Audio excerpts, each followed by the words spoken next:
Hey everyone, this is Brian Holmes with the Strategic Living Podcast and brianholmes.com. You're listening to my great friend Stephanie O'Brien, and you are about to be moved by purpose.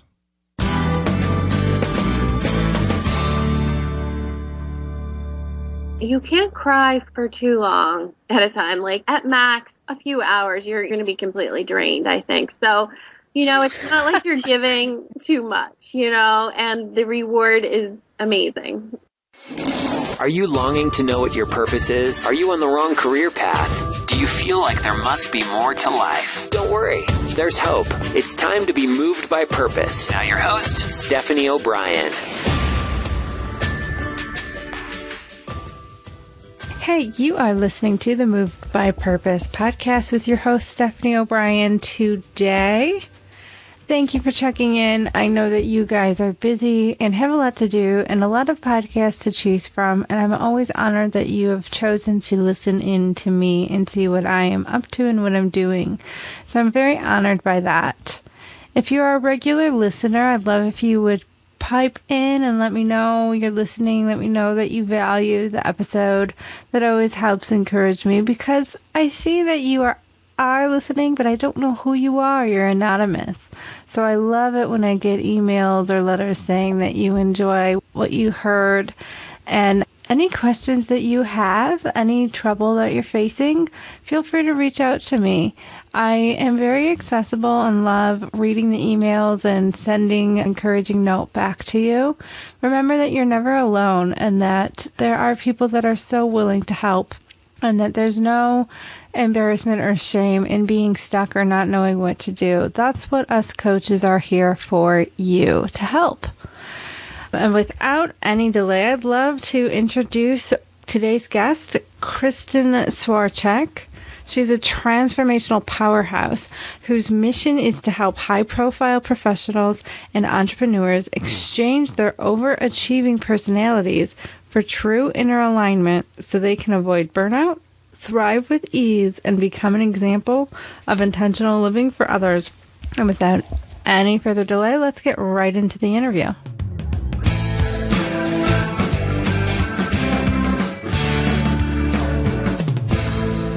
Welcome to the show, Kristen. I am so excited to have you on the show today. Thank you. I'm really excited to be here. And we were chatting a little bit before the official recording of this episode, getting to know you a little bit. And I'm always excited to connect with like-minded people that share very similar passions, serving people that are stuck. But I would love to know a little bit about the background of what led you to start Kristin Swarcheck Coaching. Yeah, it began around 2013. Well, actually even earlier than that. In 2008, my mom was diagnosed with ovarian cancer, and it was stage 3. So it was a pretty scary situation, one that I've never really been confronted with. And, a situation where you had to learn how to live. My mom had always been the rock in the family, so I had to kind of take that role. And, at a time when I was scared, I also wanted to infuse her with strength and empower her to want to live. So, without even realizing it, the journey began then. And, one of the first things I did when we found out she had cancer was to build her this journal in which she could record all of her thoughts, as she went through treatment and chemo. And it also had all these pictures of her grandchildren and different things that would empower her. So we went through this 5-year struggle together, and eventually she lost her life in 2013, and I was actually with her when this happened. I was holding her hand, and as she crossed over, and prior to this, she could not live. From learning she had cancer, she was pretty paralyzed. She never could really go on from that point. She'd look at the grandchildren and she'd cry, and I think she was just so scared. It paralyzed her. She couldn't really live in the moment at all. And when she passed away, what I feared being the worst day of my life was actually one of the most beautiful moments, and it was certainly a life-defining moment, in which I realized that she achieved this state of inner peace. And unfortunately, it was when she had passed, and right at that point when I saw this look come over her face, and it was completely serene and also like beautifully happy looking. I mean, it was just, you can't even explain it, but it was something that I knew that I needed to tap into, and I wanted to do it in this lifetime. So it began my journey to really go inward and to learn how to cope with this horrible loss in such a way that I could feel empowered.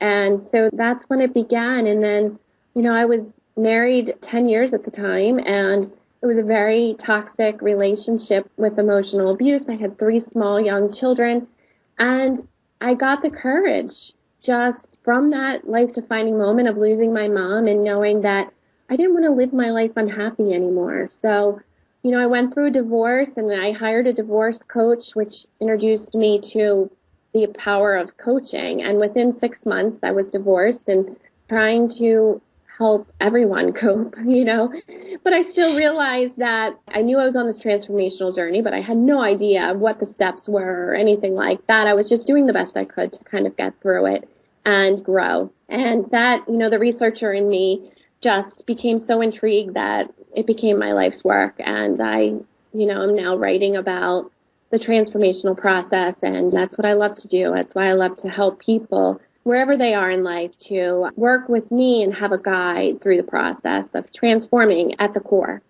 Beautiful. Yeah. And I can relate to the power of coaching. And, I had a toxic relationship as well. Now, I never married him. I got out before that happened.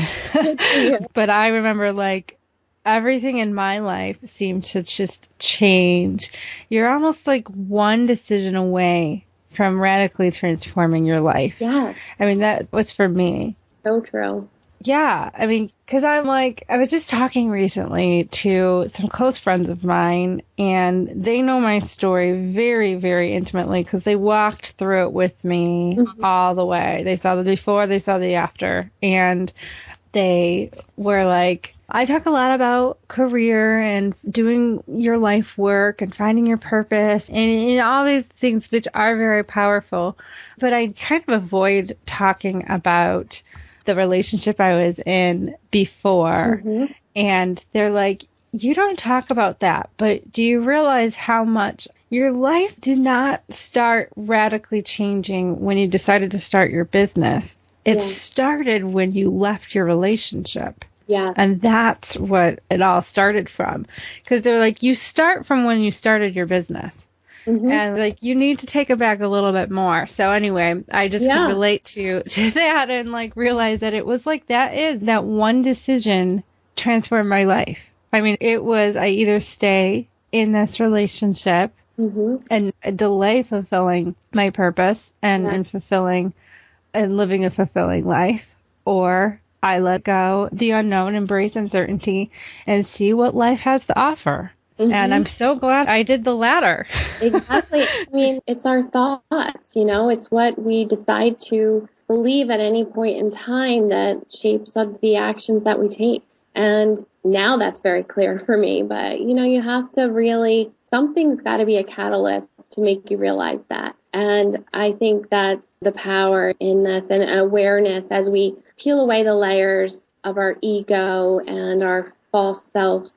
We become more aware, and we are able to be conscious of our situation in life and, see everything as an opportunity where we're feeling trapped and not living our authentic self. We feel like we're stuck and controlled, but we can actually shift it completely by just being open to the opportunities. So it's a pretty amazing journey for sure. It is. And I think people get so afraid of change. I get so many people writing in saying how whatever story it is, since I mainly work with people that are unsatisfied in their work and they have a longing to know what their calling is and to do something fulfilling and meaningful, it's like, I can't stand my job. My health is falling apart. My marriage is falling apart. I barely see my kids. All these things are in shambles. And I know I want something more. I know I want something different, but I have no idea what to do. I don't know where to start. I don't even know what that looks like. And I'm stuck. I'm scared. I'm trapped. And I'm sure you work with clients in that state. Yeah. First, I want to commend the people that reach out and at least acknowledge that situation. Yeah. I think that's a powerful step. Well, extremely powerful, because you're actually beginning the journey. And, when I did research on spiritual awakenings, which, I feel that I went through, the first stage is really the undoing. And, I think that's why what you were saying earlier about pinpointing when it actually begins, like you want to think of it as like a tightly wound ball of yarn. When did it start? The first piece start opening up and, unrolling. And that's where you begin this journey. And so it's not very obvious at that point in time, but there's a curiosity that develops within us where we realize something's not right in our lives and that we want it to be better. And, some people can be simply there and come to coaching. And then, other people will need a lot more security in their feeling to commit to a coaching relationship, or to get really bad. I mean, sometimes it's a real big, perfect storm in someone's life, that really it's like our souls are wake up, we're hit over the head with this big situation. And, that's okay too. Sometimes we don't hear those whispers, and we always have the ability to know if we can tap in. And that's why, I'm such a believer in meditation. I'm so grateful that I've been able to embrace meditation and open to it, because it's really when we quiet the mind, when we still all that inner chatter that tells us we're not worthy in some way, that is when we can really hear the answers of our heart and, what we truly need to do for ourselves. And the more we can do that, like I try once or twice a day to just have that quiet time, and you don't need a lot. It can be 5 minutes, but you get such clarity in those moments where you can just quiet the mind. Right. And I think people have a really hard time doing that. Yeah. And I started using this app called Calm. Yeah. It's a great starting point. And meditation can have, there's some people that get freaked out over meditation because they don't understand it. They think it's some sort of, I don't know. There's some people that really freak out about it. I love that Calm app because it educates you on what it is. It's really just mind exercising. It's like training your mind to focus, to concentrate, to be present. None of those are bad things, So, and I started using that app, and it's so nice to just have a 5-minute, 10-minute, 20-minute, whatever. Like, I need a break and I need to recenter myself. Mm-hmm. Yeah, especially when you're on a deadline for work or whatever. We're always busy with our lives, but it actually helps enhance your productivity so much more by just taking that purposeful pause and really tapping into what your true needs and desires are. Absolutely. So what is one resource that you have? I know you mentioned, and that's a practice. Meditation is a practice. I'm curious, do you have any, before I go into the resources, but are there any other practices that you do consistently? Well, that's why it's called a practice. But anyway, that help you get through your day or to accomplish your goals, or that have led you to the success you see today? Yeah, it's a great question. And I think, I started doing yoga, and it's only been probably a year since I started. And, I was amazed when I first started because I wanted to learn how it really worked. And I kept saying to my friend that does yoga, she actually teaches it, and I would say to her, I'm like, something's really amazing going on here. Like, I have such clarity. And she explained how it's not just an exercise and helping with your posture and all these things. Like, you're really enhancing the flow of the energy within your body.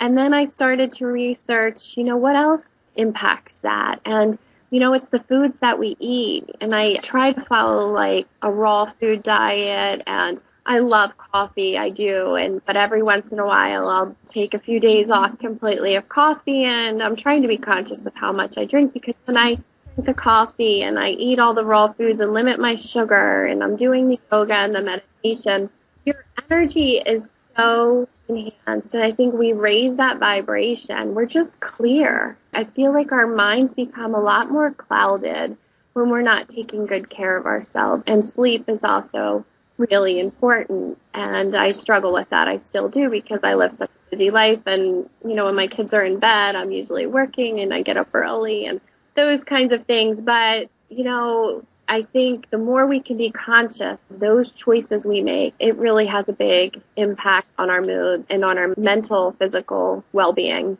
I completely agree. And it is amazing how many people do not, I don't know, when I started slowing down to do yoga, to pay more attention to what I'm eating, to sleep more consistently, that all gave me so much awareness. Like when I'm feeling stressed or irritable, I mean, I know I'm like, okay, what is causing this? First it's like, it could be a lie I'm believing in, a mindset that I have, or some false belief that I'll have to no longer agree with. That could be it. But sometimes it's like, ate like crap, and that's in your stomach. Right. Like, I know. Just think about like the kids around Halloween time, how their moods are so off, and it's simply from eating all the junk. Yes. You can see it happening.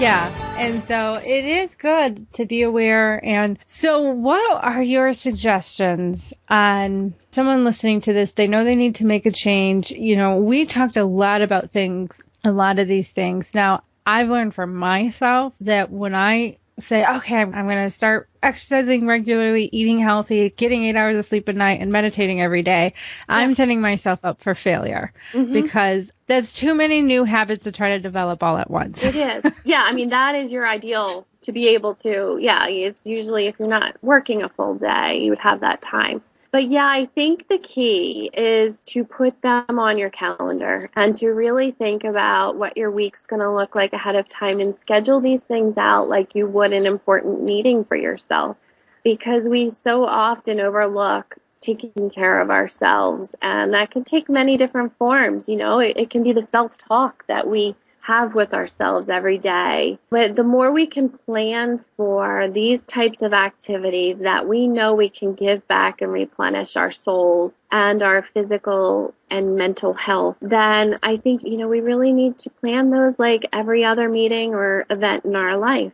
And that way you can see how your day is mapped out. And, if you need to wake up an hour earlier or go to the gym after work, and just make sure you schedule it. I think we will hold ourselves more accountable to do it if we do that.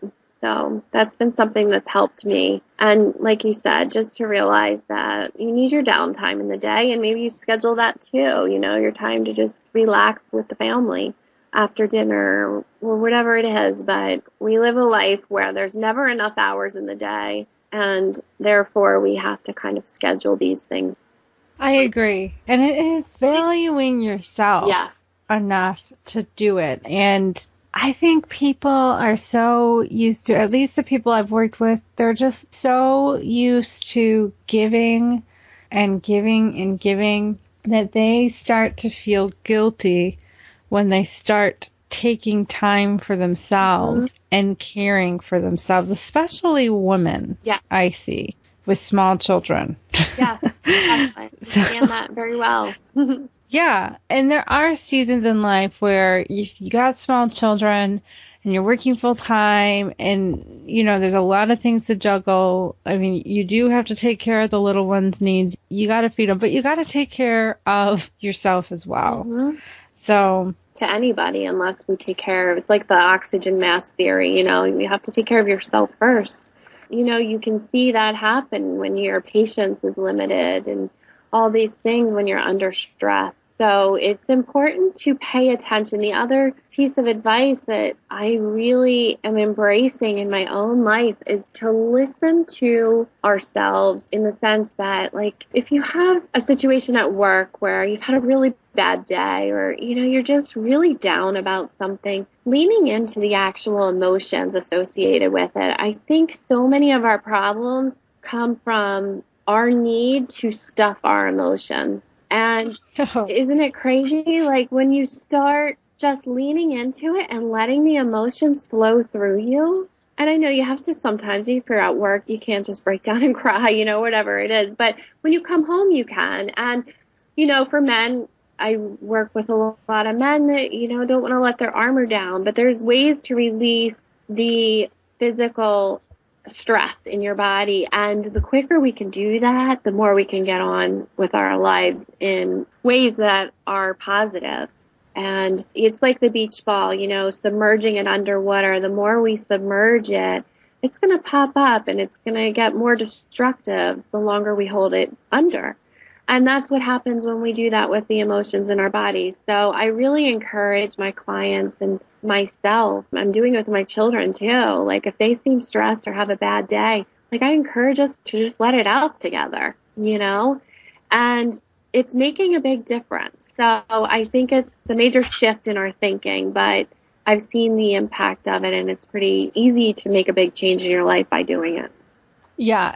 Not denying emotions and letting them be felt, and to let them basically flow and run its course. Yeah. I mean, within reason. Yeah. I mean, people with extreme anger problems usually have a lot of undealt with pent up anger. Mm-hmm. That's why right. they have that explosive rage. Yes.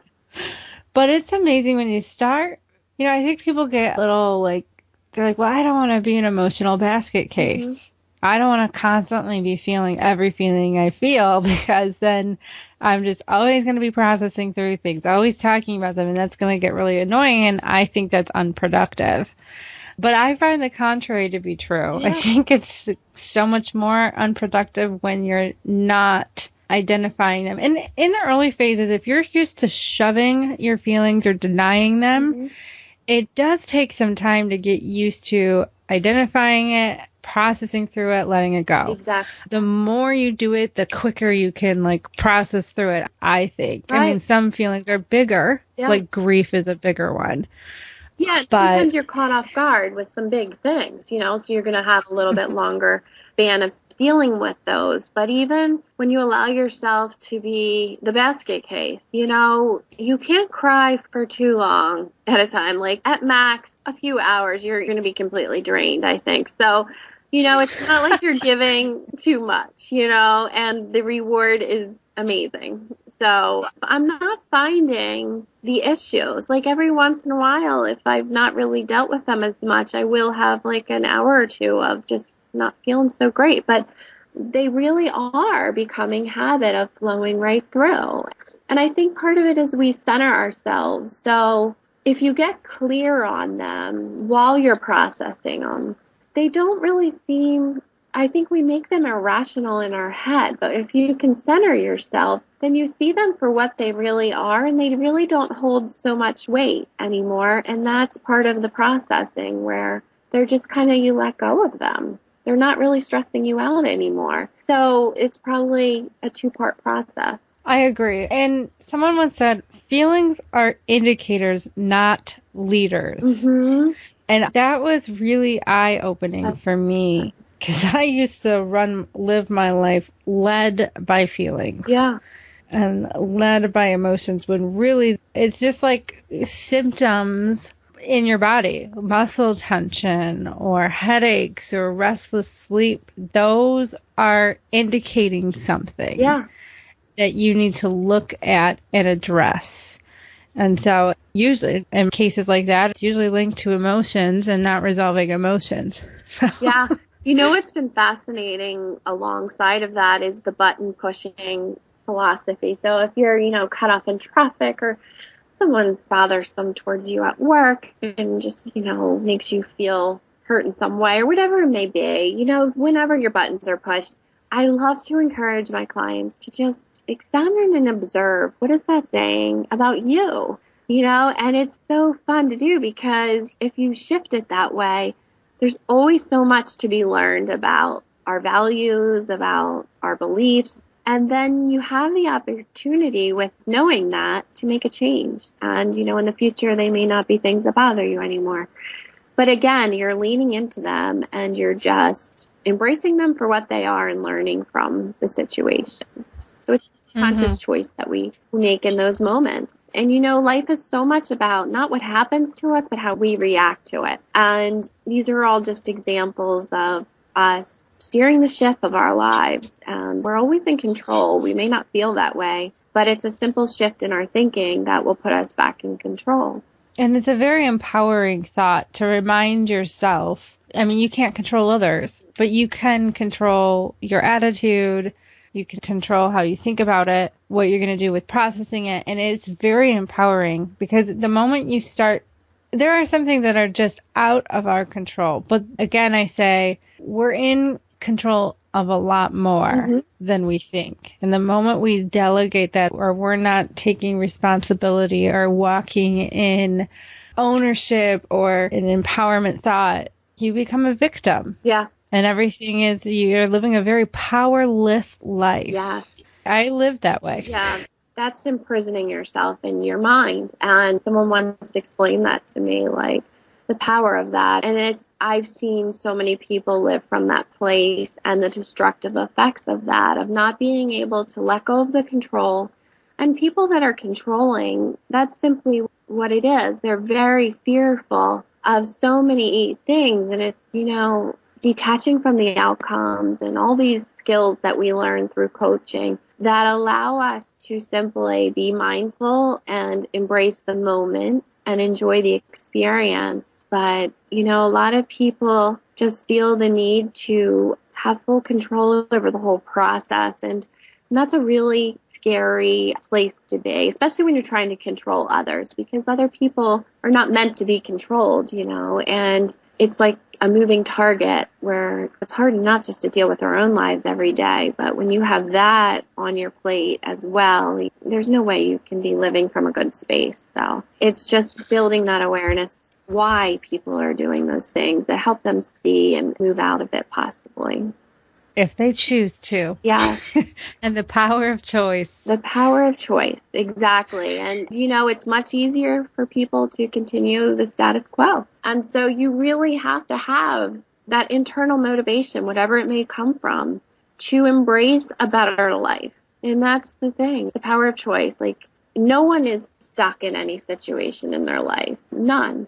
It's all about what are we going to do in that situation to make it the best it can possibly be. And, it takes people a long time. Some people, in this lifetime may never get there. And that's okay. That's a choice that you make as a person. And, it's just the educational piece of it where at least you're educating people on this. And then they have the choice to decide.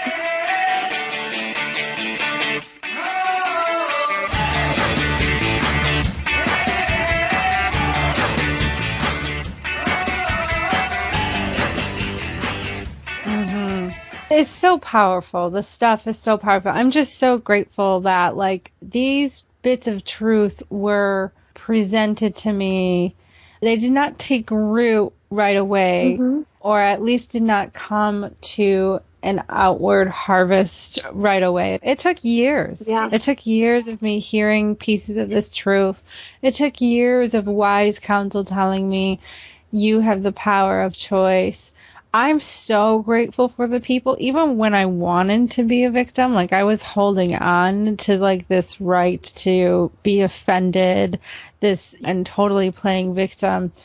I'm so grateful for the people that would hear me complain and say, well, what are you going to do about it? Right. I hated that question, but yeah. I'm so grateful for them.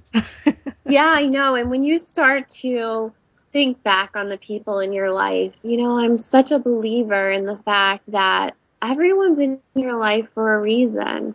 And even the people, I spent 10 years in a toxic relationship, but there was a grand lesson for me to learn in this lifetime through that, and one that changed my life forever, and for my children to learn, So you can't spend time regretting it. You can't spend time wishing you had done something different. You simply learn from it. And some of our biggest learning opportunities come from the most difficult moments in our lives. And, it certainly changed the course of my life forever. So I'm with you. I'm completely grateful. And it takes time to pull it all together. I think the thing I'm learning to do now, and it's coming more naturally, is to trust my intuition, because we always know, like they actually say, we all have the same intuitive abilities, which I always find interesting, because you hear these people that do this for a living and you think they're so much clearer.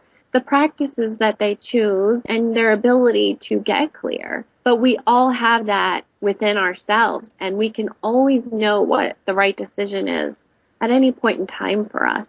It's just when we're able to free ourselves and get that clarity that we need, whether it's eating better, taking all these practices into our life, that helps us tap into it. So I find that pretty exciting too. Life just seems like such a bigger journey now. Once you align yourself with the spiritual aspect of it, I think that was the biggest part of it, and getting in touch with who you are and your soul. And it's just really beautiful to be looking at life every day as an opportunity rather than, just going through the motions. I mean, it's so easy to get caught up in our busy lifestyles, and you go on autopilot. You're just like running the kids around. You're going to work every day. You're not really enjoying or thinking about any of it until you break out of that mold. And that's a big lesson to learn. It is. And we all learn it through different events, different processes. I mean, working with a coach can help significantly transform your life. Having healthy relationships and people in your life to empower you. I'm very big on the community and the friends that you keep. Make sure they're life-giving rather than life-taking. Yes. And that's all very, very key. I would not be who I am today without, yes, my spirituality, and then the people that I've been blessed with in my life to not, I call it a return to sender when I send them an invitation to my pity party. They're like, no, not going. Yeah, right. Isn't that great? I know. And when you start attracting that from this space where you're aligning with yourself, and they say the universe lines up to support you, isn't it true that it really does? I mean, lately I've had some amazing people just literally enter my life from the most strange synchronicity, type of moment. It blows my mind, and I constantly am saying to others how blessed I feel, to just be. But the part of it that you have to recognize is that you're creating that, you're manifesting that by taking care of yourself and putting yourself in the best light that you can, so that you radiate that out, and it does truly come back to you. And I totally agree. And because, some people kind of get nervous whenever I talk about the importance of having healthy friends in your life or healthy support. Yes, there is action that you need to take. But for me, I started focusing on getting myself better. And the more I focused on my spiritual and personal and professional development, all of it, these people just came into my life. Like, I didn't necessarily go on findafriend.com or whatever. I don't even think that's a real website. Exactly. I didn't seek out or have to go to find me a friend meetup. I just started focusing on where I wanted my life to be and what I wanted it to look like, and the people just happened to be there. Yeah. I mean, that's just... They just come out of the woodwork. And then they came into my life. Crazy. It truly is. It's beautiful. It's quite the journey. Yeah. And with that, as you develop and as you evolve, there is a little, I call it that lonely phase or lonely stage where like you're developing new friendships, but a part of you, like the old is shedding off. Mm-hmm. So like some of the friendships that were not serving you or that you used to love, but they're no longer going with you as you develop and evolve. Oh, yeah. And so like they have a hard time resonating with where you're going. And it's not that they're toxic or bad, but like I find that some of my closest friends I had, like I still love them, but like the relationship is not the same. Right. Because so true. Yeah. It is so true. And there's a little bit of a grieving process of that as well. Cause it's like some dear friends that are beautiful, beautiful people, but like, I just don't relate to you anymore. Yeah, Like, it is such a grieving process and we don't acknowledge that. I think, this all brings in the importance of having a coach because I went through my transformational process alone. Now I have a coach when I finally figured it all out, But, right. Someone to just guide you and be like, someone to check in with you and say, yeah, that's what happened at this phase. I remember when I started aligning with my truths and my values, I lost my closest friend. And it was devastating. And I felt so alone because at that point, you're not attracting the new people in just yet. And so Right. you're like, okay, here I am trying to make my life better. And now I've lost all my friends. And, it's the coach that helps you to see that, yes, but wait until you see the friends you start attracting. And you believe in the process. And actually one of the things I learned through my coaching process was, to trust the process. And we hear that so much. And you want to. You're like, I don't want to trust the process. Just tell me what it's going to be, I just want to ride. Yeah. I just want to be there. I don't want a journey. I just want to be there. And we're there. Like, I've been on this journey 2 years. I still have a lot to learn and to grow. And that's the beauty of it. We're always able to learn and we've never arrived. Like in my book, I talk about the I've got this trap. I mean, that's a really dangerous place to be. When you think you've arrived and you've done it all right. And, if you're a perfectionist, I tried to make my spiritual transformation perfect. Right. There's a lot of different intricacies that come into play, but you have to trust yourself through it. You know what feels right. And, even when I was losing my friends, I knew that I was standing in my truth. And, if they didn't want to align, it's almost like holding a mirror up to people, I think. And that's where you see some people are ready to make changes, big changes in their life. And then other people are just completely content with, the security they have and just keeping their life the same. And, they may just ride out the rest of their lives in that place of, everything's okay. But that's the difference. When you choose to go on this journey, the potential is unlimited. And I think that is what's so inspiring to know that there's no cap on how far you go and how much you achieve in your life. If you've committed to the journey, you'll soon discover that everything's going to come back to you. That passion's going to enter back in your life. And that's how I help people understand what purpose is. It's that feeling of passion and feeling alive again that so many of us have lost touch with. And that's really amazing gift when you start figuring that out for yourself. Yeah, I think people lose touch with it because they settle for what's comfortable and they settle for mediocrity. And that's what starts dimming the flame of passion. It's when you get out of your comfort zone where you start igniting that flame again and coming alive. But in my experience, the more I clung to what was comfortable and what was familiar and what I knew, even if it was terrible for me, the more I was dying. Yeah. What's one book that changed your life or one person that changed your life? Or like a quote that changed your life. life. You can share or something like that. Because I basically took my transformational experience and I'm writing a book right now about the steps of a transformation. So it's kind of learning from myself, but then applying it to the bigger audience out there and leveraging, where people are and wherever they are in the process is okay to kind of jump in and transform yourself. And I usually explain it as, it's not just doing, it's actually at the being level. So you're really going deep and you're discovering who you truly are at your core, your true self, your identity. And a lot of times I find that in our adult years is when we actually discover that. We go on throughout our whole lives living by these values and we don't really question them so much until we have a need to. And then often we find our values weren't actually ours, and that's how we got off our path. And what I love to do is to help people discover, it's a self-discovery process, who they really are at their core and bring them back to that self and to start transforming from the inside out so that they're living a life of fulfillment and abundance and all those kinds of things. And standing in your truth, is a big part of the process. So it's a strong commitment because it's not just, losing a few pounds or whatever, some people can do for coaching, but it's really changing who you are. And, people come to me in identity crisis situations, after transitions, or all different types of situations. But that's the point. No matter where they are in the process, we can kind of start with the same steps. So I could keep talking to you forever, Kristen. It's just so great having a like-minded friend to talk this through with.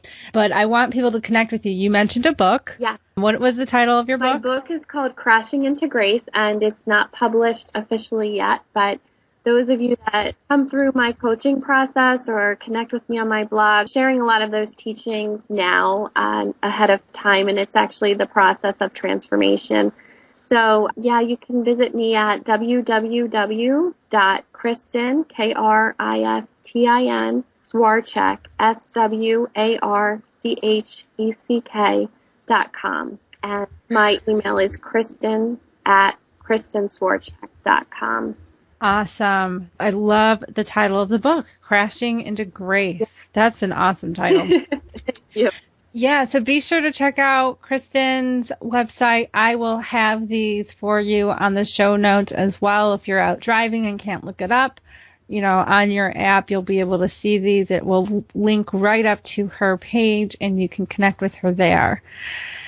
All right, it was an honor, Kristen. So great talking to you. And have a wonderful day. Yeah, you too. Bye, everyone.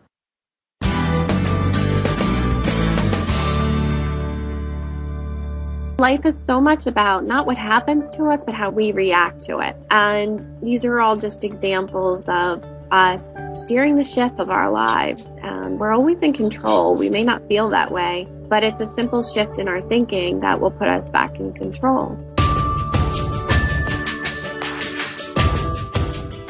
So there you have it. That was Kristin Swarcheck over at KristinswarcheckCoaching.com. And make sure you check her out if you felt like this interview resonated with you. She also has her own show as well, Intentional Living, on Voice America. So if you liked her, make sure you plug in with her and connect over there. And I love the name of her book. Love it, love it, love it. And that will be available soon. That's quite a big project, I know, because I've been talking about my book for how long, and all of these people are producing books, so guess who needs to get on finishing it? Yours truly needs to stop talking about it and get it done. Anyway, if you guys have not, come on over to movedbypurpose.net to get your free ebook, The Freedom from Fear Manifesto, where you learn to kick fear where it hurts, stop letting fear hold you back, steal your dreams, and take all the joy out of your soul and life. It's time to be free from all of that, and this book walks you through how to get that out of the way, and you can walk in full freedom and abundance you are meant to live. If you like this episode, make sure you rate, subscribe, and write a review. And I notice as I talk that I tend to slur my words, and I need to slow down and articulate what I'm saying more consciously, because that can be annoying to the listener. So I am sorry that I have developed a poor habit of talking too fast, faster than my tongue can move. So anyway, I will be being conscious of that for you. And I'll talk to all of you guys next week. Love you.